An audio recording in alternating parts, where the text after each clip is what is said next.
नमस्कार, आदाब, सत श्री अकाल। मैं राहुल कुमार अपने इस चैनल राहुल आर्ट्स एकेडमी पर आप लोगों का फिर से एक बार तहे दिल से स्वागत करता हूं।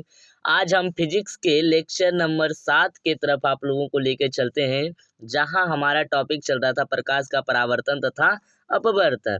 प्रकाश का परावर्तन तथा अपवर्तन। आज हम उसी टॉपिक के अंतर्गत जानेंगे ऊर्ध्वाधर या लंबवत परावर्तन किसे कहते हैं। ऊर्ध्वाधर या लंबवत परावर्तन किसे कहते हैं। तो चलिए हम बिना किसी देरी के टॉपिक के तरफ आगे बढ़ते हैं। तो देखिए, ऊर्ध्वाधर या लंबवत परावर्तन से क्या तात्पर्य है, पहले इसका हम परिभाषा आपको दिखाते हैं, जिसके बाद हम उस फिगर पे चर्चा करेंगे। यदि आपतित किरण तथा परावर्तित किरण का कोण का मान 0 डिग्री है तो किरणों का आना जाना अभिलंब से होगा। इसी घटना को ऊर्ध्वाधर या लंबवत परावर्तन कहते हैं। कहने का अर्थ क्या हुआ, मतलब नहीं समझे गुरुजी? तो कोई नहीं, मैं हूं ना समझाने के लिए। देखिए, जैसे आप ये जो देख रहे हैं, ये आपका एक समतल दर्पण है, नीचे का भाग रजित किया हुआ है और ये आपका अभिलंब है। ये आपका क्या है, अभिलंब, और ये आपतित किरण और ये परावर्तित किरण। जब आपके आपतित किरण यानी आपतन कोण का मान 0 डिग्री हो जाए और परावर्तन कोण का मान भी 0 डिग्री हो जाए, तब उस घटना को हम ऊर्ध्वाधर या लंबवत परावर्तन कहते हैं। कहने का मतलब 0 डिग्री कब होगा भाई? 0 डिग्री ये कोण जो है तब हो सकता है। देखिए, आप ही बताइए कि ये आपतन कोण का मान 0 डिग्री कब होगा। ये देखिए, इतना दूरी से अगर आएगा तब ना तो कुछ यहाँ पर कोण बनेगा ही, डेफिनेटली बात है बनेगा। 0 डिग्री होने का अर्थ है कि जो आपका आपतित किरण है वो एकदम स्ट्रेट अभिलंब के सीधे से आएगा। कहाँ से आएगा? अभिलंब के सिवाने से। जैसे मैं देखता हूँ कि यहाँ पर कुछ है क्या, देख सके नहीं, यहाँ पर तो कोई आकृति नहीं है जिससे मैं आपको दर्शा सकूं। बस आप सीधे जानिए कि जैसे देखिए ये ऐसे, हाँ जी बिल्कुल हो गया। ये हुआ आपका स्ट्रेट।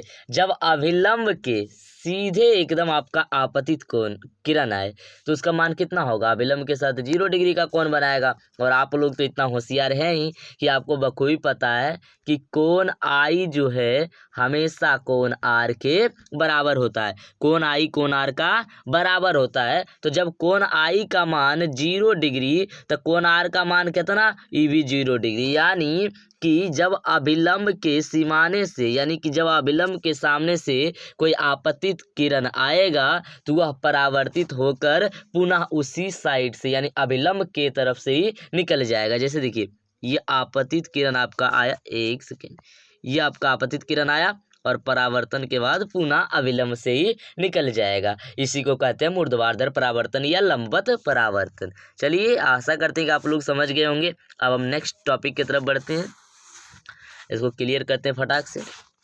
ये क्या हुआ? हाँ जी, चलिए, आपको इसको इस तरह भी बोल सकते हैं कि यदि आपतित किरण का अभिलंब के साथ बनाया गया कोण 0 डिग्री है तो परावर्तित किरण अभिलंब के समांतर होगा, यानी अभिलंब के साइड से होगा, यानी कि सेम अभिलंब के ऊपर से ही गुजरेगा परावर्तित किरण भी। चलिए आगे बढ़ते। आगे आपको एक क्वेश्चन दिया गया, मैं इसको छोटा करता हूँ आपको क्वेश्चन दिखाने के लिए। क्वेश्चन दिया गया है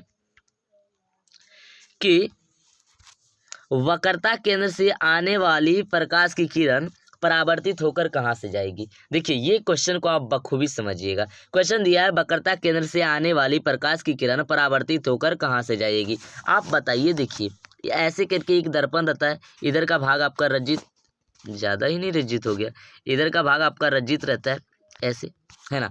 और यहाँ से देखिए आपको एक मुख्य अक्ष या प्रधान अक्ष होता है और यहाँ आपके यहाँ पे होता है P, और इसके इधर जो आपका गोलीय दर्पण है हम आगे दिखाएंगे। ये जो गोलीय दर्पण है इसके यहाँ पे होता है C और यहाँ पे आधा पे होता है F। तो देखिए, हमें F से लेना देना नहीं है। ये बोला कि कोई जो है किरण वो C से आएगा तो कहाँ से निकलेगा। तो चलिए हम डायग्राम में आपको दिखाते हैं फटाक से, देरी किस बात की। चलिए देखिए, जी हाँ दोस्तों, मैंने स्क्रीनशॉट मारकर सेम उसी फिगर को मैंने यहाँ पे ले लिया। चलिए मैं आप लोगों को क्लैरिटी अब देता हूँ। देखिए, ये कोई किरण है, ये आपके कहाँ से आ रहा है? C से आ रहा है। तो पूछा है कि फिर कहाँ से गुजरेगी। तो चलिए देर किस बात की, हम इसको देखते हैं फटाक से। इसको हम थोड़ा रोटेट करते। देखिए, अच्छा एक बात बताइए, ये मान लीजिए दर्पण ऐसे कुछ इस तरह से आप लोग मान लिए। चलिए जब आप लोग मान लिए तो मैं कौन होता हूँ ना कहने वाला। एक सेकेंड, थोड़ा सा और रोटेशन होगा। हाँ जी, अब देखिए, ये लीजिए, परफेक्ट। अब इसको हम थोड़ा जूम करते हैं, आपको इसी में दिखाना है। चलिए देखिएगा, जब यहाँ से आप माने तो आप एक बात बताइए, आप ये भी तो मान सकते हैं कि ये जो किरण आया है इसका समतल दर्पण कहाँ होगा। यानी कि मान लीजिए एक समतल दर्पण ऐसे जिसपे ये टकरा करके परावर्तित हो रहा है। तो देर किस बात की, अब आप लोग ये आंसर दे सकते हैं कि जब कोई भी किरण, ये आपका इस समतल दर्पण है और ये आपका समतल दर्पण पे हो गया अभिलंब। क्या हो गया? अभिलंब। अब जब कोई किरण अभिलंब पे आपतित होता है तो वो टकरा करके कहाँ से गुजरता है? सेम अभिलंब से ही निकल जाता है। यानी कि जब कोई आपतित किरण अभिलंब से आती है तो परावर्तन के बाद भी वह अभिलंब से ही निकल जाती है। तो यहाँ भी तो वही बात है, आप इसको अभिलंब मान लीजिए और जिसके बाद वक्रता केंद्र से जब आई तो वो कहाँ से निकलेगी? वक्रता केंद्र से ही निकल जाएगी। यानी कि आपका आंसर जो होगा, ये जो किरण है वो वक्रता केंद्र से निकलेगी। कहाँ से निकलेगी? वक्रता केंद्र से। देखिए, यही तो मैं यहाँ क्वेश्चन पर दिया था कि वक्रता केंद्र से आने वाली प्रकाश की किरण परावर्तित होकर कहाँ से जाएगी? तो परावर्तित होकर कहाँ से जाएगी? वक्रता केंद्र से ही चली जाएगी। बेचारी परावर्तित होकर वक्रता केंद्र से ही वापस चल जाएगा। देखिए यहाँ पे आंसर वक्रता केंद्र से ही वापस चली जाएगी। नेक्स्ट क्वेश्चन है हमारा कि यदि प्रकाश की किरण अभिलंब के साथ 90 डिग्री पर आती है तो परावर्तन के बाद कहाँ से निकलेगी? देखिए ये आज का आपका लास्ट टॉपिक है।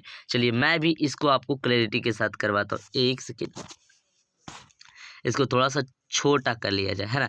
ये क्वेश्चन कह रहा है कि यदि प्रकाश की किरण अभिलंब के साथ कितना डिग्री पर आ रहा है? 90 डिग्री पर। देखिए ये आपका समतल दर्पण, ये आपका अभिलंब, और ये 90 डिग्री का कोण यहाँ बनाएगा।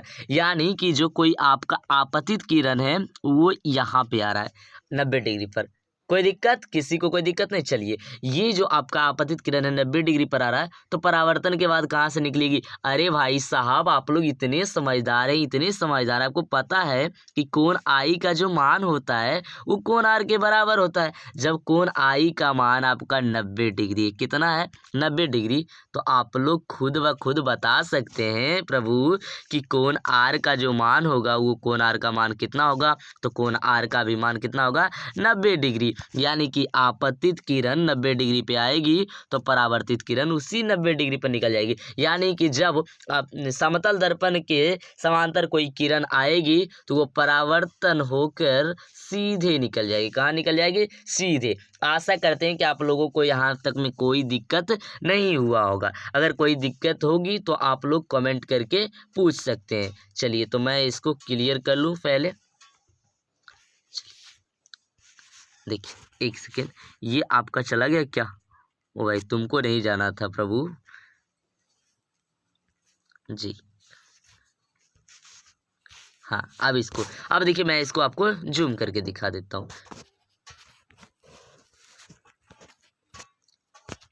ये लीजिए, आपको जूम करके दिखा दिया। देखिए ये क्वेश्चन था आपका टोटली, ठीक ना। तो आप लोग टेंशन ना लें, इसका जो है PDF आपको हमारे इसी चैनल के डिस्क्रिप्शन में लिंक मैं दे दूंगा, आप लोग जा करके डाउनलोड कर लीजिएगा। और हाँ, इसी तरह के वीडियो के लिए आप लोग को बने रहना होगा राहुल सार्स एकेडमी यूट्यूब चैनल के साथ। तो देर किस बात की, चैनल को लाइक कीजिए, क्या मैं बोल दिया, चैनल को सब्सक्राइब कीजिए, वीडियो को लाइक कीजिए, और हाँ एक प्यारा सा कमेंट कर दीजिएगा कि कमेंट से हमें मोटिवेशन मिलता है। मैं आप लोगों के लिए मोटिवेशन वीडियो लाता हूँ ना संडे को, तो हमें भी तो मोटिवेशन चाहिए भाई। तो एक कमेंट आपका हमको मोटिवेशन देता है। तो चलिए आज के लिए यहीं तक, मिलते हम नेक्स्ट वीडियो में। धन्यवाद।